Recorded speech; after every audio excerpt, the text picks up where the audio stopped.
Hey y'all, welcome back. I want to show you an update on my community garden plot. So I'm heading there now. I do try to water every day, but inevitably sometimes, oh my gosh, talk about that. Sometimes the that isn't feasible. That was crazy. I usually get a little further around that corner. Main Street in Santa Quinn's all tore up because they're widening the road, so these back roads are getting used a lot.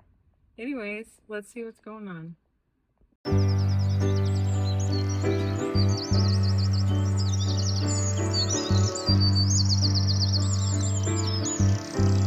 Alright, see how things are going. This is my compost tea. It needs a little bit of water. Look at my carrots, they're starting to bolt is the word, I guess. They're starting to flower and go to seed. So I think probably should pull that one out. This part of the rainbow mix, this whiter carrot seems to have bolted. I bet this one right here is also, because I can tell it's bolting. Yes. And there's one more. Let's see if it is also one of the white varieties. How did we know? You know, it's funny. That's why they cultivate all kinds of different seeds, and there's different kinds for different climates, because they have different needs. Like maybe this would have been better if it was a cooler, earlier start. Okay, tomatoes. This is an indeterminate tomato, so it's just gonna keep growing and growing, and now it's reached the top of my stake. It'll be interesting to see what it does. I've been pinching out this Y, this one that's in the middle of that. Supposedly it's supposed to help this variety. There's another one right there to put better fruit on if you do, because it spends less energy putting on growth for plants. Okay, so I just topped this one off, and we'll see what it does. And there's another side here if we decide that wasn't the greatest thing for an indeterminate, because I've never grown them before. Look at these sunflowers. Aren't they? They're gonna be gorgeous. So it's about as tall as I am. I'm holding the phone just about my chin height. So I've used these for trellis to support my trellis. So all the way down, I have them woven between this rope. That's supposed to be on that side, so that it will provide strength to these plants that need it while they're growing. So I have some tomatoes that are growing in here, and some green beans. We haven't got a lot of beans yet. It's just, I don't know. We didn't get to put stuff in until, well, it was about May. I stopped what I was saying because I saw this cute little cucumber growing. I had put in a variety that was good for snacking and also for bottling. And look at that cute little green bean growing. I'm going to let it get longer, a little bit longer. I found 2 squash bugs yesterday.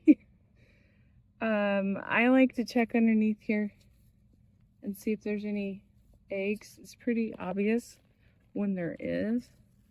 And what you do is you can scrape them off. I think they're probably good because I just checked them yesterday really, really well. And I killed 2 squash bug adults.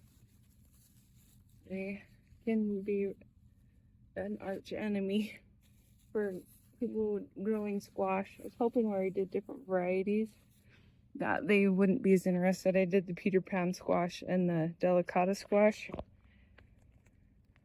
See this sunflower? It's getting ready to bloom. Hooray.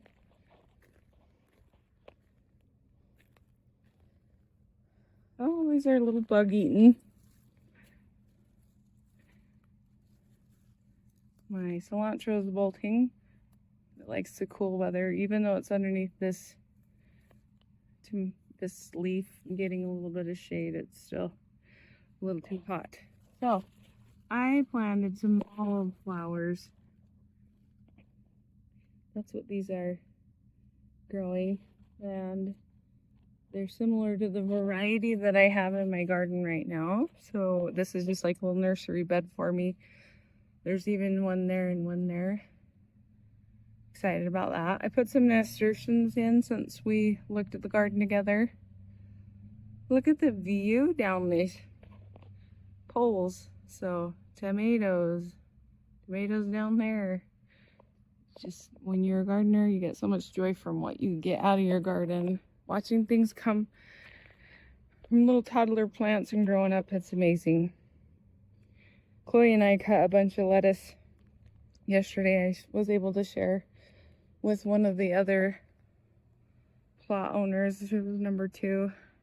She got some really great sunflowers. I'm going to show you those.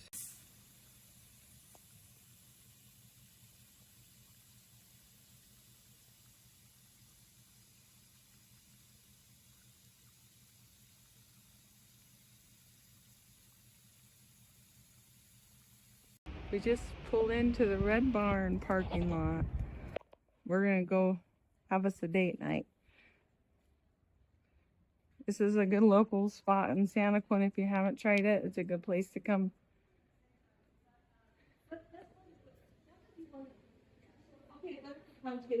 Got cute little boutiques and local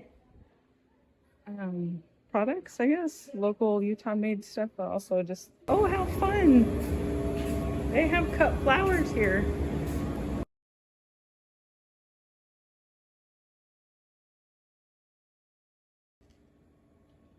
They got bulk items for storage. And on a hot day, you come in here into this ice chest where all the soda and produce is. It's nice and cool. And they're known for this. Their apple cider is delicious, and today I'm going to get an apple cider slushie.